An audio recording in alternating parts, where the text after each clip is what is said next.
Here's a clip from the Southwestern Lead app. When I started the whole Finish Strong thing, people were like, where did this come from? How did you come up with this Finish Strong thing? Well, you guys know I didn't make up the words, right? I mean, it's not like I'm the guy that made up the words Finish Strong. They've been around for hundreds of years. I mean, those words are woven into the fabric of our English language. It's very easy for athletes to say, hey, let's finish strong. It's easy for businessmen. I've seen articles in the stock market, Dow finished strong today, which I like hearing. So those words are very naturally occurring. So I raced in the Skip Barber Series for about a year. And then I met a gentleman that raced in Indianapolis who had a brother that owned a team in Dallas, Sports Car Performance. This was my first race, and Catherine was with me, and it was snowy, it was October. I qualified mid-pack. There's 15 cars in this race. It's a 20-lap sprint. I qualified mid-pack, which was decent for me. It's my first race. And had great expectations about finishing in the top 5. Maybe I could finish on the podium. Again, my mindset had changed. And I realized that finishing strong wasn't always now about just winning. It was about giving your best effort and being somewhat reasonable about it. Winning the race was not a reasonable goal to have in my very first race. So the race started and qualified mid-pack, like I said.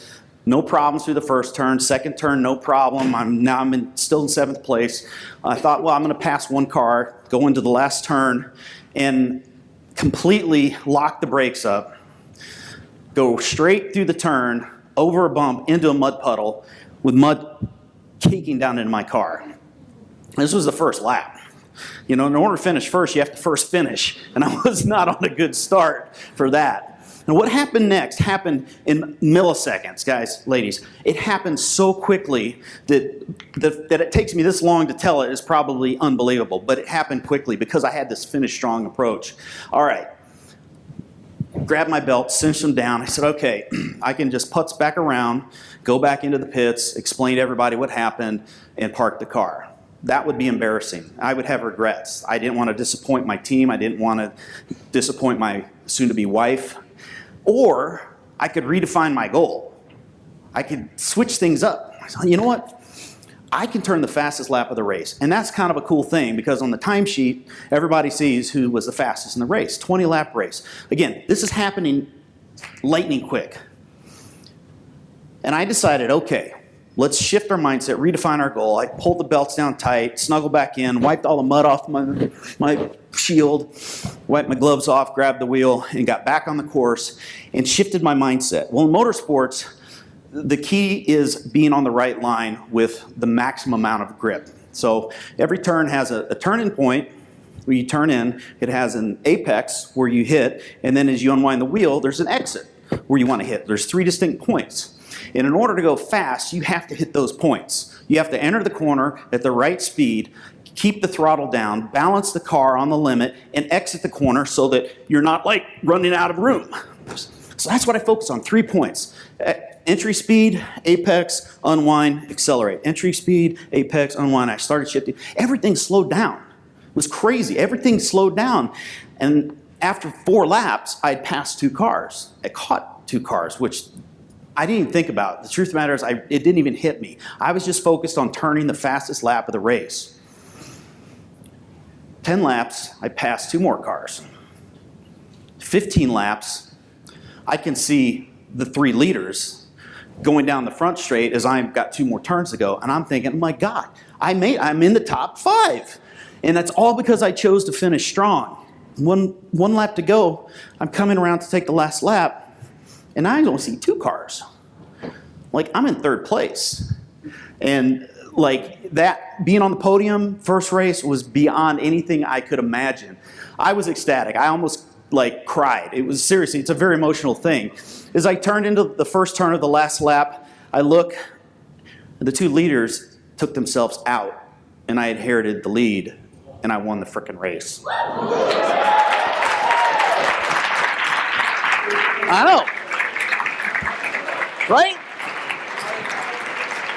I mean, the point there is, the takeaway for y'all is, you know, be willing to sometimes redefine and adjust your goals and refocus on something that you can focus on finishing strong. And that's what I did. I focused on a new goal, and I redefined my my destiny in doing so. And that really led to an epiphany of mine, and probably the most exciting slide I'll show you. My title slide. This Finish Strong thing works, and it worked really well for me, really well. Maybe I could help other people with it. I never saw myself doing this in a million years, but I saw myself trademarking the words Finish Strong in 1996. Started printing t-shirts with Finish Strong on it. Started doing hats with Finish Strong, and that's how Finish Strong was born in the 90s. And I became the evangelist for it, and I became the Finish Strong guy, and I tried everything I could do to make a difference in the people's of the lives that I touched through the Finish Strong mindset. And one of the first things I did to help make a difference was I created this little Finish Strong wristband that you all have with you right now. That little silicone wristband has been more impactful on individuals than anything I've done. I've had people write me letters, send me emails. I've had buddies from the golf course that I haven't seen in 10 years still wearing it. By the way, it's really durable. If it breaks, call me, because I'll give you another one for free. So the wristband became a flagship product. Then I had the opportunity to write this book. Mac Anderson, my business partner at the time at Simple Truths, is like, Dan, I love Finish Strong. He's always loved Finish Strong. He was my mentor even before I joined Simple Truths. He's like, you got to write a book. I'm like, okay, I'll write a book. Well, we sold 250,000 copies of this book so far. The average book that's printed in the United States, guess how many copies it sells? 2,000. That's the average. The best sellers and the worst, 90% of those books published each year sell less than 100 copies. Well, Mac's innovative business model and my book and the message, we've sold 250,000 of those books so far, and hundreds of thousands of wristbands, because people get it. They're like, oh, where'd these words come from? That's pretty cool. In this context, I get it. Then something interesting happened.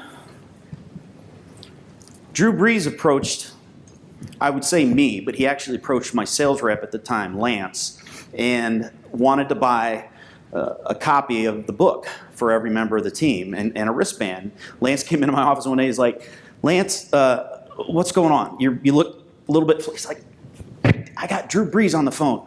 He wants to buy 90 copies of the book. He wants to know if you'll give him a deal. I'm like, dude just signed a $60 million contract. He wants a deal on my $15.95 book. So I gave him a deal. I gave him a deal. You bet you I did. And he took those books to not spring training, but into the preseason, the summer training camp, into the preseason, and it bubbled up through a friend of mine, Norton's, like, hey, people are saying Finish Strong in the stadium. There's signs popping up, Finish Strong. I know that you're the Finish Strong guy. Are you have anything to do with this? I'm like, not really. And I mean, not really. I didn't print the signs. I wasn't in the stadium saying it. But Drew and the team, unbeknownst to me, had adopted Finish Strong as their personal mantra for the 2009 season. And they used it internally. They weren't like chatting about it on TV. They weren't flashing their wristbands. But internally, they recognized that as a team, if they could finish strong, they could reach their goals. Well, we know the ending, right? They won the Super Bowl. But before that, Drew's foundation approached me and said, hey, we want to do a charity t-shirt to kick off the first playoff game. We want to black out the Superdome with a Finish Strong shirt. You know, will you do that with us? I'm saying, I'll do that, but you got to give $1 to my charity for each shirt sold. They're like, no problem. So they printed these shirts up. They installed them in the retail stores. They sold 65,000 t-shirts in 7 days. 7 days. We sold 40,000 copies of that book in a month. It was off the charts insane. And that's how Finish Strong really started taking off. And it was very humbling to be a part of that. I had the opportunity to do book signings. I had the opportunity to do TV down in New Orleans and had my little 10 minutes of fame. But was really touched. It might have been 9. I don't know. I was really touched by the people of New Orleans and how they embraced Finish Strong, and it's probably one of the greatest times of my life in terms of, seeing an impact. It's very hard sometimes to see the impact you make on individuals. Southwestern Lead is an international leadership program that helps you build skills, gain confidence, and discover new opportunities. With professional coaching, a world-class digital learning platform, and certifications that will enhance your resume or application, Lead sets you apart.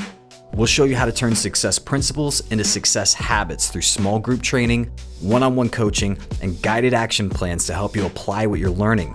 It takes more than academics to reach your goals.